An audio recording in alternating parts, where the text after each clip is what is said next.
singkat aja. Pertama saya melihat suatu hal yang menarik yaitu Trump terpilih sebagai presiden. Ya ini akan sedikit menurut saya mengubah pola daripada war lose-lose. Karena sebelumnya Biden itu terlalu emosional. Dia men-trap teman-temannya yang Eropa. Sekarang yang paling menderita yang Eropa Pak.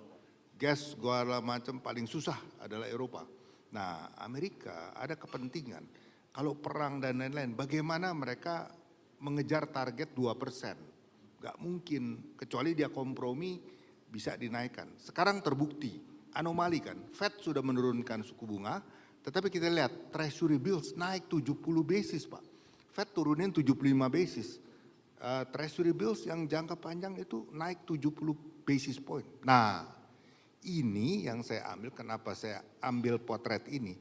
Karena kalau kita lihat di negara kita sudah terjadi yang sama Pak. BI rate kita ingat sudah turun. Ya, sudah turun tetapi kalau Anda lihat tajam melihat SBN, ORI dan lain-lain di secondary market itu naik. Bukannya turun ya. Artinya apa? Ada beberapa hal. Bank sentral mau tidak mau melihat fundamental. Harus turun ya turun, Amerika turun, banyak yang mengikuti turun juga gitu. Tetapi yang namanya praktikalnya itu adalah misalnya government bond yang sebagai benchmark. Government bond itu perlu stabil atau dinaikkan. Kenapa? Karena kebutuhan. Kita yakin pemerintah baru kewajiban government bond SBN yang jatuh tempo cukup besar, plus kebutuhan-kebutuhan yang harus didanai. Kalau kita lihat APBN kemarin kan ya itu minta triliunan dikasih hanya sekian miliar. Artinya apa? Realisasi harus jauh lebih tinggi. Apalagi teks juga belum mencapai target tahun lalu ya.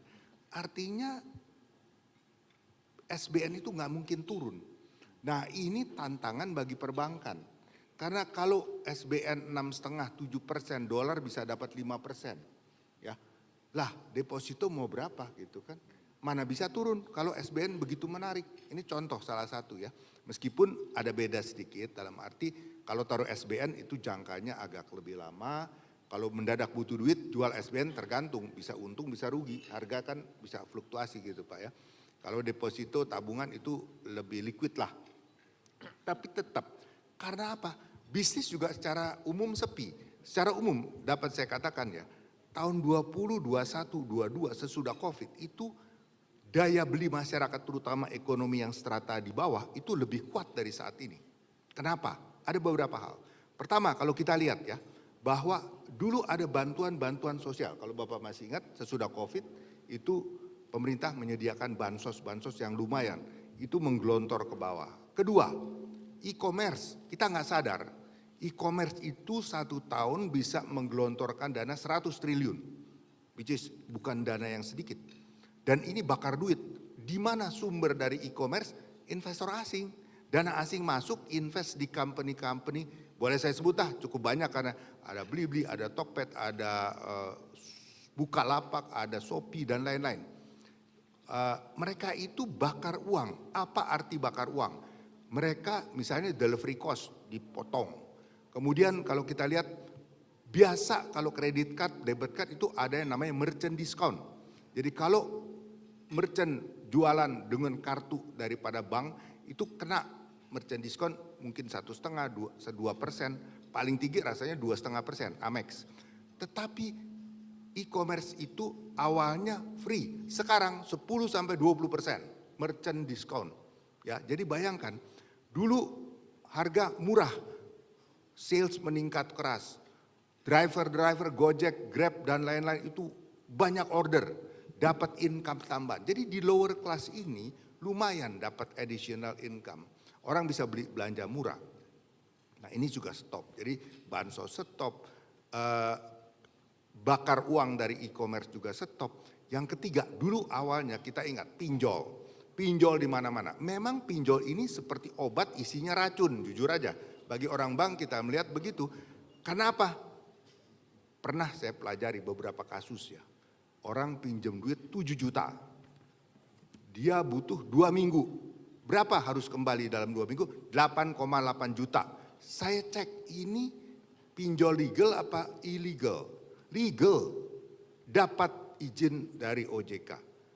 Memenuhi syarat per hari 0,3%, itu aja udah sadis. 0,3 kali 30 itu 9% per bulan yang harus dibayar. Tapi 9% kali 7 juta itu cuma 600 ribu, 630 ribu. Nah, kenapa dia mesti bayar bunga sampai 1,8? Ternyata ada biaya ini, admin fee, ada EV lain-lain lah pokoknya. Total itu kalau bunganya 630, ada yang lainnya 1,1 juta untuk pinjam 7 juta. Jadi 8 juta. Jadi kan ini mencekek. Maka saya bilang, kalau darurat sekali pinjol ini menguntungkan. Tetapi begitu ini bergulir dan pinjol ini dari pinjol satu ke pinjol lain. Pinjam 7 juta, jatuh tempo dia nggak bisa bayar, pinjam dari pinjol lain. Induknya nambah, dari 7 jadi 9, 9 jadi 18. Nah, akhirnya kan dunianya kiamat, kasihan juga ya kalau terus begitu. Jadi ini yang saya bilang obat sementara tapi jadi racun. Nah, ini ada sekarang diperketat, pinjol diperketat ya, diperketat. Jadi sumber-sumber penghasilan yang middle low class itu makin sedikit. Buying power rendah. Kenapa? Kalau kita lihat omset penjualan rata-rata saat ini menurun. Sehingga kalau kita lihat pertambahan kredit sekarang Pak, itu bukan banyak dari SME dan komersial. Ada, tetapi itu moderate growth. Yang tinggi adalah corporate growth. Corporate itu dari mana? Dari hilirisasi. Itu suatu proyek yang sukses, dapat saya akui ya. Hilirisasi itu bahkan saya pernah bicara dengan orang Kanada, orang Australia, dia bilang your president excellent katanya. Bisa menambah value added daripada only raw materials menjadi sesuatu yang bisa 10-20 kali daripada nilainya. Di negara mereka belum dilakukan itu. Nah, itu membuat kita bisa growth 5%. Memang kita tahu target Pak Presiden 8%, tapi itu kan memang untuk jangka panjang. 5% kalau kita bandingkan dengan neighboring country kita, mungkin hanya India yang melebihi kita, sekitar 7 kalau saya tidak salah ya. Cina pun sebenarnya officially mereka katakan hanya 4%, tapi official, tapi enggak official kalau tanya sama orang-orang di sana, dia bilang paling 3,2 the real growth. Ya, jadi itu sudah di cosmeticking katanya 4%. Jadi memang kita sebenarnya better among the worst kalau dilihat surrounding country kita. Nah, tetapi ada tetapi juga. Kalau kita lihat GDP growth itu perlu penyebaran income.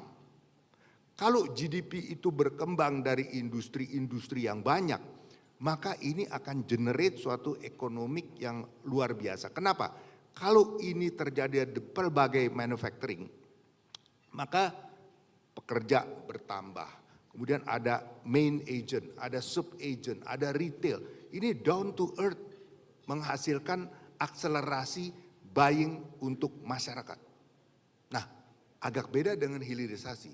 Bukan saya katakan hilirisasi jelek, tetapi dampaknya beda Pak. Kalau hilirisasi itu yang menghasilkan siapa? Big corporate. Big corporate dan kalau kita lihat di pertambangan dibandingkan dengan secara umum manufacturing ya, maka pertambangan itu relatif enggak terlalu banyak, bukan tidak banyak ya, enggak terlalu banyak. CPO juga demikian ya. Jadi distribusi income untuk lower segment itu lebih kurang daripada dulu. Ya, ini yang menyebabkan kita harus concern Pak. Bagus bahwa kita punya hilirisasi ini, punya pertambangan, punya CPO yang luar biasa. Kalau tidak ada itu, waduh kita lebih menderita. Mungkin GDP kita cuma 3% growth-nya Pak ya.